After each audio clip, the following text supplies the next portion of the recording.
महानगरपालिकेमध्ये वंचित आणि काँग्रेसमध्ये नेमका गोंधळ काय चाललाय, काय म्हणाले सिद्धार्थ मोकळे, वंचितचे प्रवक्ते विजय वडेट्टीवारांची काय भूमिका आहे, तिकडे वर्षाताई गायकवाड खरंच नाराज आहेत का, नेमके उमेदवार वंचितला का मिळाले नाही किंवा त्याच्या पाठीमागे काही वंचितचं षडयंत्र आहे का, विरोधकांची काय भूमिका आहे, विरोधकांना काय वाटतं, या सर्व प्रश्नांची उत्तरे आपण या व्हिडिओच्या माध्यमातून पाहणार आहोत की नेमका गोंधळ मुंबईमध्ये चाललाय तरी काय.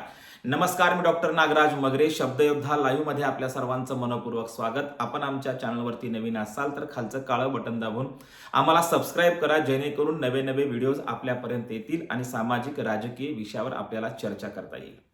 तर मी सांगत होतो की सध्या मुंबई महानगरपालिकेमध्ये खरं तर प्रत्येक पक्षाचं मुंबई महानगरपालिकेवरती प्रत्येक पक्षाचा डोळा आहे आणि प्रत्येकाला वाटतं की मुंबई महानगरपालिकेमध्ये आपली सत्ता असावी, त्यासाठी प्रत्येक जण प्रयत्न करत आहेत. आणि अशाच पार्श्वभूमीवर वंचित बहुजन आघाडीची आणि काँग्रेसची युती झाली आणि समाधानकारक जागा देखील वंचित बहुजन आघाडीला देण्यात आल्या. 62 जागा वंचित बहुजन आघाडीला देण्यात आल्या आणि त्यासोबतच आपण पाहतोय की 150 जागांवरती खरं तर काँग्रेसने आपले उमेदवार उभे केले. ही सर्व धावपळ सुरू असताना सर्वत्र चर्चा सुरू होती आणि सर्वांना आनंद झाला होता, कारण गेल्या 2 निवडणुकांमध्ये जवळपास 20 वर्षापासून बाळासाहेब आंबेडकर सोबत यावेत असं कायम काँग्रेसला वाटत होतं आणि तशी भूमिकाही त्यांनी अनेक वेळा मांडलेली होती. परंतु बोलणी फिसकडत होती आणि बऱ्याच वेळा हे नेते एकत्र येत नव्हते आणि राजकीय समीकरणं बदलत होती. याचा फटका बऱ्याच वेळा काँग्रेसला बसायचा, तेवढाच फटका हा वंचित बहुजन आघाडीला आणि कालच्या भारी बहुजन महासंघाला बसायचा. परंतु आज आपण पाहतो हे सर्व झालं कारण आज मुंबईमध्ये ज्या पद्धतीने बाळासाहेब आंबेडकरांनी स्टेटमेंट दिलं होतं की माझं तोंड काँग्रेसने उघडायला लावू नये, अन्यथा त्यांना देशभरात महागात पडणार आहे, अशी भूमिका जेव्हा बाळासाहेब आंबेडकरांनी घेतली तेव्हा आपण पाहतोय की कुठेतरी या युतीचे घोडे पुढे गेले आणि युती झाली. त्याआधी अनेकांनी स्टेटमेंट दिलेले होते, अनेकांनी भाष्य केलं होतं की वंचित बहुजन आघाडी युती करत नाही, कारण वंचित बहुजन आघाडी ही भाजपला फेवर काम करते, असं म्हणणाऱ्या सर्वांचे तोंड बंद झाले. परंतु मात्र परत इथे गोंधळ झाला. 150 जागा काँग्रेसला, 62 जागा ह्या वंचित बहुजन आघाडीला मिळाल्या. परंतु वंचित बहुजन आघाडीला सुरुवातीला त्यांच्याकडे 21 ठिकाणी उमेदवार नव्हते, 5 कसेबसे उमेदवार त्यांनी उभे केले. त्यानंतर 16 ठिकाणी त्यांच्याकडे उमेदवार नसल्या कारणाने त्या जागा आता रिक्त आहेत. त्याचा फटका नेमका कोणाला बसणार आहे या संदर्भाने अनेकांनी चर्चा केली. खरं तर पहिल्यांदाच विरोधकांना हे दुःख झालं होतं की काँग्रेस आणि वंचित एकत्र येत आहे. अनेक पत्रकारांनी भाष्य केलं, अनेक लेखकांनी भाष्य केलं, पक्ष प्रवक्त्यांनी भाष्य केलं की एकीकडे वंचित बहुजन आघाडीने काँग्रेस सोबत जावं आणि इथल्या धर्मनिरपेक्ष आणि संविधानवादी लोकशाही मतांचं रक्षण व्हावं, संविधानवादी विचारांच्या लोकांना कुठेतरी संधी मिळावी, यासाठी त्यांनी तो विचार मांडला. परंतु त्यानंतर जेव्हा काँग्रेस आणि वंचित एकत्र आल्यानंतर मात्र सर्वांचे खरे चेहरे समोर आले आणि सर्वांनीच या युतीला नकळत विरोध केल्याचा आपल्याला दिसून येते.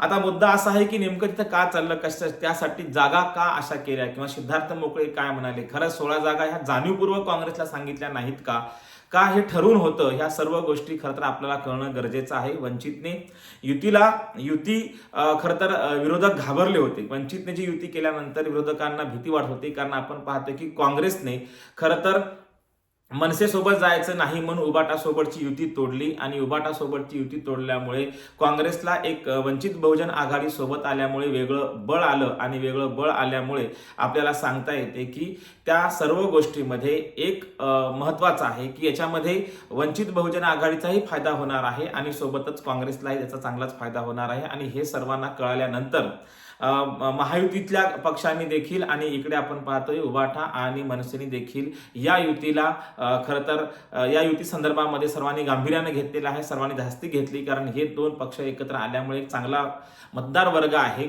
दलित, मुस्लिम आणि मराठी माणूस सोबत हिंदी भाषिक हा काँग्रेसला मानणारा वर्ग आहे. त्यामुळे स्वाभाविक आहे की 2 पक्ष एकत्र आल्यामुळे याचा फायदा होणार आहे.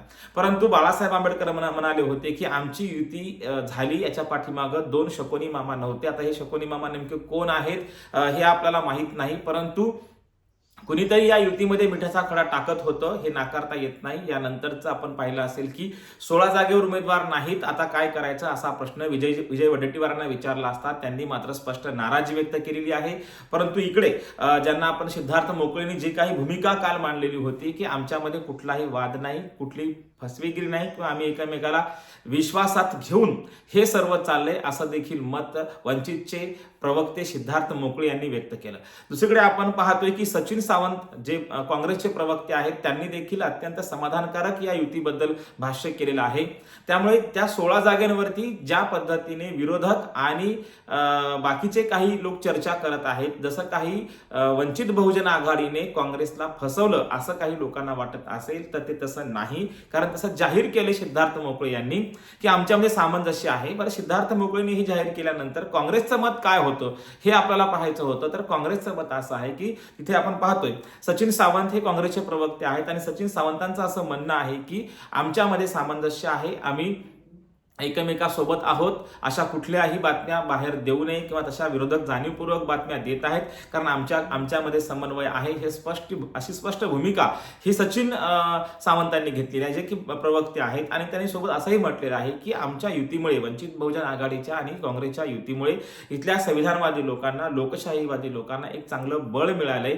मग मला हा प्रश्न पडतो की इकडे काँग्रेसही नाराज नाही आणि वंचितही आपली भूमिका जाहीर करते, तर बाकी लोक या गोष्टीवर चर्चा अधिक का करत आहेत? नेमकं खरं तर आता मुंबईमधले सगळे विषय बाजूला आहेत आणि काँग्रेस आणि वंचितची युती एका बाजूला आहे. म्हणजे याचा अर्थ असा होतो की विरोधकांनी धास्ती घेतलेली आहे का? विरोधकांना वाटतंय का की काँग्रेस आणि वंचितमुळे आपला कुठेतरी पराभव होणार आहे, त्रिशंकू निवडणुका झाल्या तर मग काय?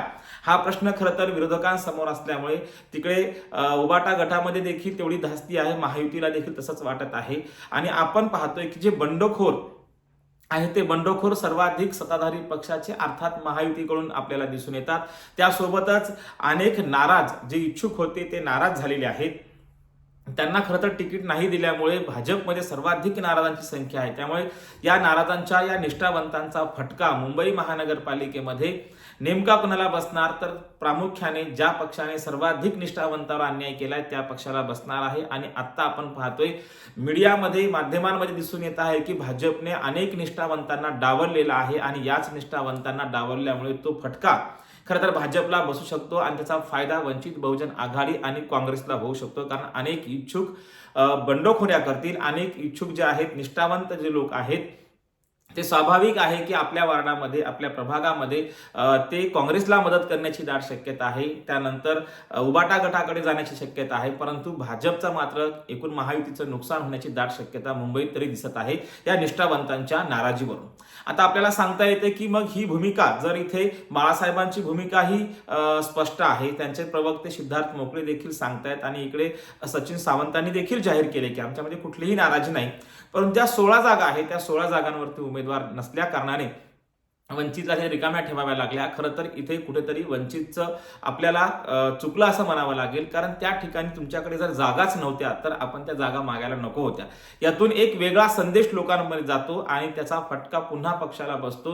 हे साधं गणित वंचितच्या नेतृत्वाला कळू नये ही शोकांतिका आहे. कारण त्या ठिकाणी आपल्याला ज्या बार्गेनिंग पॉवर आपली वापरली आहे, आपलं अस्तित्व, आपला स्वाभिमान सगळं आपण त्या ठिकाणी या सगळ्या जागा मिळवण्यासाठी लावलेलं आहे. आपलं एकूण नेतृत्वाचा कस त्या ठिकाणी गेलेला आहे. आणि 62 जागा मुंबई महानगरपालिकेमध्ये 62 जागा वंचितला भेटणं म्हणजे वंचितचं एक चांगलं, वंचितच्यासाठी एक चांगला शुभसंकेत म्हणायला काही हरकत नाही. आणि त्याच्यामध्ये देखील आपल्याकडे उमेदवार नाहीत म्हणून 16 ठिकाणी उमेदवार देता आले नाही. हे जे आहे हे कुठेतरी एक वेगळा मेसेज जायची शक्यता अधिक होती. परंतु सिद्धार्थ मोकळे आणि सचिन सावंत या दोन्हीकडील प्रवक्त्यांनी हे जाहीर केलंय की असं काही नाही. ज्या जागा आमच्याकडे उमेदवार नव्हते त्या जागा आम्ही काँग्रेसला देऊ केल्या होत्या, आम्ही त्यांना सांगितलेलं होतं. परंतु अगदी शेवटच्या टप्प्यामध्ये असं सांगितल्यानंतर ते शक्य नसतं हे आपल्या सर्वांना माहीत आहे. मग अशा पार्श्वभूमीवर तो जो काही गोंधळ झालेला आहे याच्यातून खरं तर या दोन्ही पक्षांना, म्हणजे वंचित असेल किंवा काँग्रेस असेल,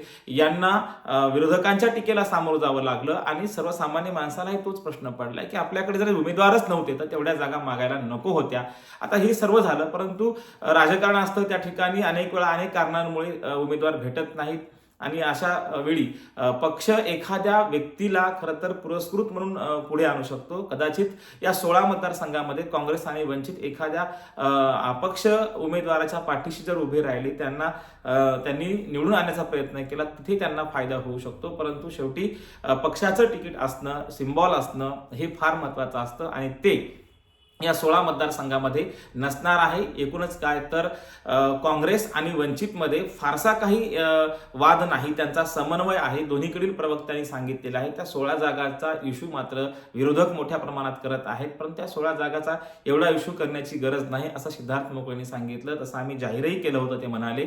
परंतु जाणीवपूर्वक एकीकडे काँग्रेस वंचित सोबत येत नाही म्हणायचं, दुसरीकडे आल्यानंतर त्यांच्यातल्या काही चुका, त्यांच्यातल्या काही दोष काढत बसायचं, ही जी काही इथल्या स्वतःला पुरोगामी समजणाऱ्या विचारवंताची, पत्रकारांची जी भूमिका आहे ती अत्यंत म्हणजे लाजिरवाणीच म्हणावी लागेल. कारण एकत्र येत नाहीत म्हणून रडगाणं गायचं आणि आल्यानंतर ठीक आहे, विरोधकांचं ठीक आहे की ते टीका करणार, परंतु जे स्वतःला पुरोगामी समजतात आणि अशा लोकांनी त्या टीका टिप्पणी करणं हे खरं तर खेदाने म्हणावंसं वाटते की ही लाजिरवाणी बाब आहे. परंतु एकूणच काय तर वंचित बहुजन आघाडी आणि काँग्रेसच्या या युतीमुळे महायुतीला आणि उभाटा दोन्ही विरोधकांना, दोन्ही पक्षाला याचा फटका बसणार आहे, एवढं मात्र निश्चित आहे. त्यामुळेच विरोधकांनी देखील या 16 जागेवरच भर देऊन जाणीवपूर्वक लोकांमध्ये वेगळा संदेश जावा हीच भूमिका विरोधक घेत असतात आणि स्वाभाविक आहे ते विरोधकांचं काम आहे. परंतु वंचितचा आणि काँग्रेसचा जो काही वोटर वर्ग आहे, जो काही मतदार वर्ग आहे, तो त्यांच्या पाठीशी ठामपणे उभा राहत असल्यामुळे आज ही